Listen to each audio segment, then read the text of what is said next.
Champions Cup semi-final number 2, folks. Ronan O'Gara's La Rochelle are going to be facing Leinster in a couple of weeks in the final, having at a seemingly, I guess, neutral venue. I'm not sure what the deal was with Racing's home ground. Gotten a 20 points to 13 win. It wasn't the best game of rugby you've ever seen, and I don't think Leinster will be looking at this game and kind of shaking in their boots, but as with kind of all rugby games, they're enclosed in their own little 80-minute or longer bubble. So who knows what's going to happen in a couple of weeks. But certainly neither side was all that flash.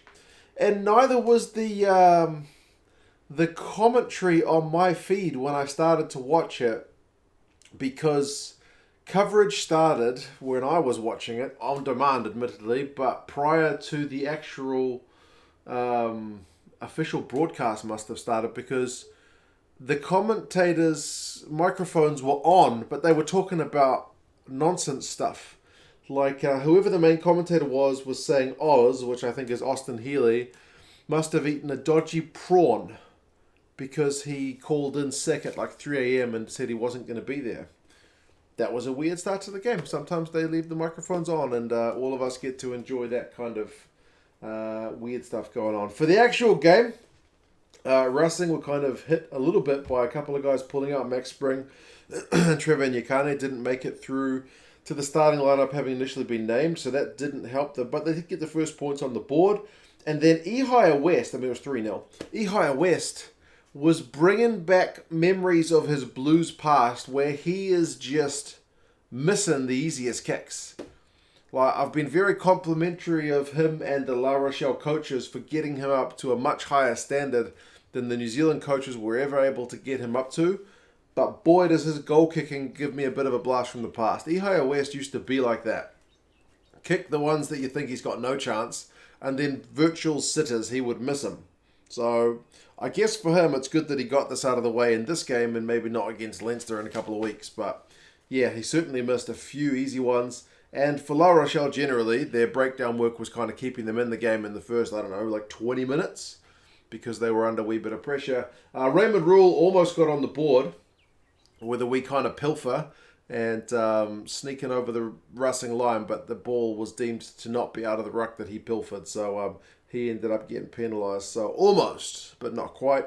And then Racing doubled down with the try to Vakatawa. That dude's got some proper power. And that kind of all came from La Rochelle's failure to exit. I forget who kicked it, but I think it was...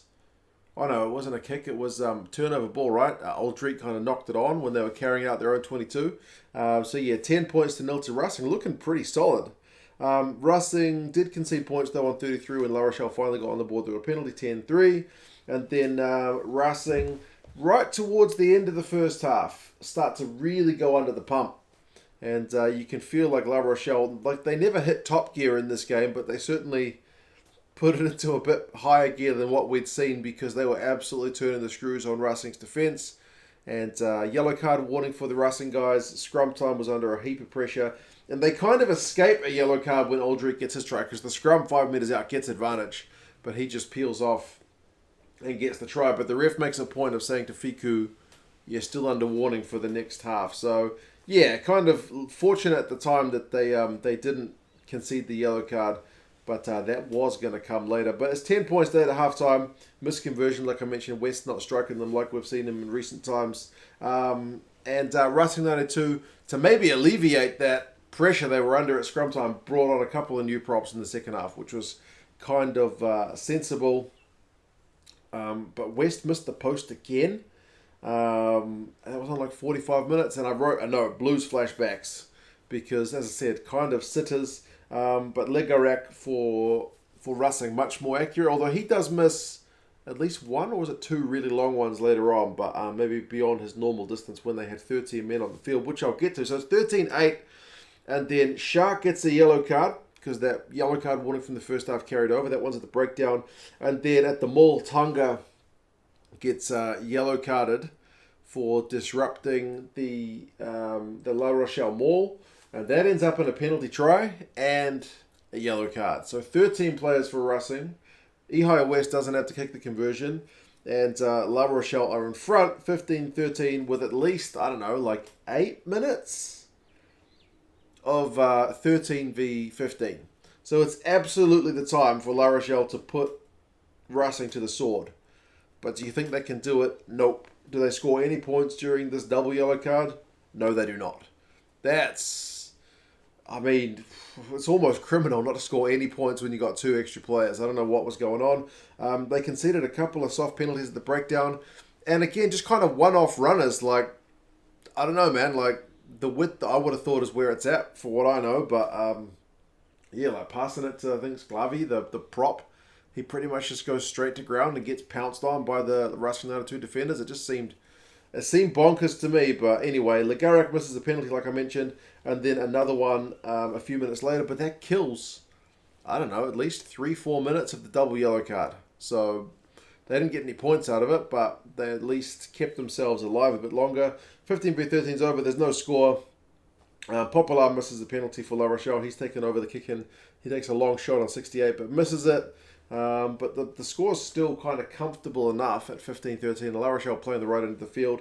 They really do turn the screws at the end, and they do finally finish it with that man Ihaya West getting over the line out wide on the right wing. So, yeah, the pressure was coming.